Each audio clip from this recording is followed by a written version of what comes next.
ভারতে বাংলাদেশি নাগরিকদের কিডনি বিক্রি চক্রের ৩ সদস্যকে গ্রেপ্তার করেছে ঢাকা মহানগর পুলিশ ডিএমপি। রাজধানীতে সংবাদ সম্মেলনে অতিরিক্ত কমিশনার ডক্টর খন্দকার মহিউদ্দিন জানান, এ পর্যন্ত ১০ টনের কিডনি বিক্রি করেছে চক্রটি। দিনমজুর ও নিম্নবিত্তদের টার্গেট করে তাদের কিডনি বিক্রি করে চক্রটি কোটি কোটি টাকা হাতিয়ে নিয়েছে। মাজহারুল হক মুহাজিরের রিপোর্টে থাকছে বিস্তারিত।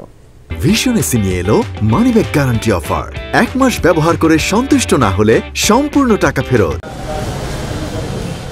ভারতে চাকরির প্রলোভন দেখিয়ে নগরীর নিম্ন আয়ের মানুষদের টার্গেট করে তাদের কিডনি বিক্রি করত এই চক্র। কাজের সন্ধানে ভারত যাওয়ার সুযোগ কাজে লাগাতে রাজি হতেন অনেকেই।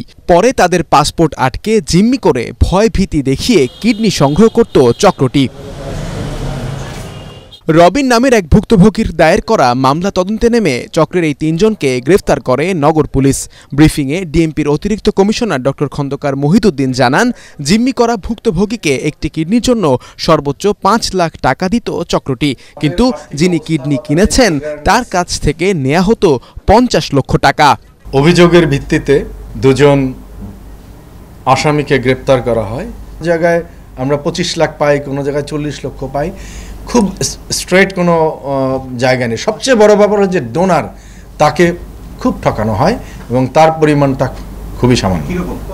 এই যে আমি বললাম এখানে ৩ লক্ষ টাকা দেওয়া হয়েছিল, বোধহয় ৬ লক্ষ টাকার কথা বলছিল দিবে, কিন্তু আলটিমেটলি তাকে দেওয়া হয়েছে সর্বসাকুল্য ৪,৩০,০০০ টাকা। যাই হোক ভেঙে ভেঙে দিয়েছে।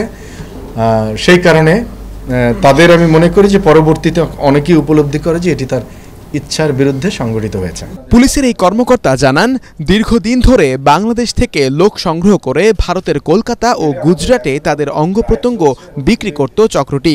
তাদের কাছে এখনও আরও অন্তত ৬ জন জিম্মি রয়েছেন বলেও জানান তিনি। ১৯৯৯ সালের মানব দেহের অঙ্গ প্রত্যঙ্গ সংযোজন আইন যেটি রয়েছে, সেই আইনের যে অপরাধ, সে অপরাধ যাতে কেউ সংগঠিত করতে না পারে, যেন আমাদের প্রান্তিক মানুষদের কেউ ফুসলিয়ে বা ভুলিয়ে ভালিয়ে কোনোভাবে তারা অঙ্গহানি করতে না পারে, সেই বিষয়ে সকলে যেন সজাগ থাকে। সকলের জননিরাপত্তা, জনশৃঙ্খলা সহ প্রত্যেকটি মানুষের তার দেহের যে নিরাপত্তা সেটিও যেন যথাযথ থাকে, সেটি আমরা প্রত্যাশা করি। এ বিষয়ে সকল মানুষের আমরা সচেতনতার প্রত্যাশা করি।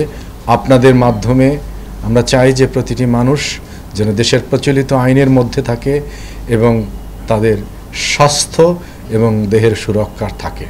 আন্তর্জাতিক এই চক্রের বাকি সদস্যদের ধরতে অভিযান অব্যাহত রয়েছে বলেও জানান পুলিশের এই শীর্ষ পর্যায়ের কর্মকর্তা। ঠিক আছে, thank you. Mazharul Haque Muhajir, ATN Bangla, Dhaka.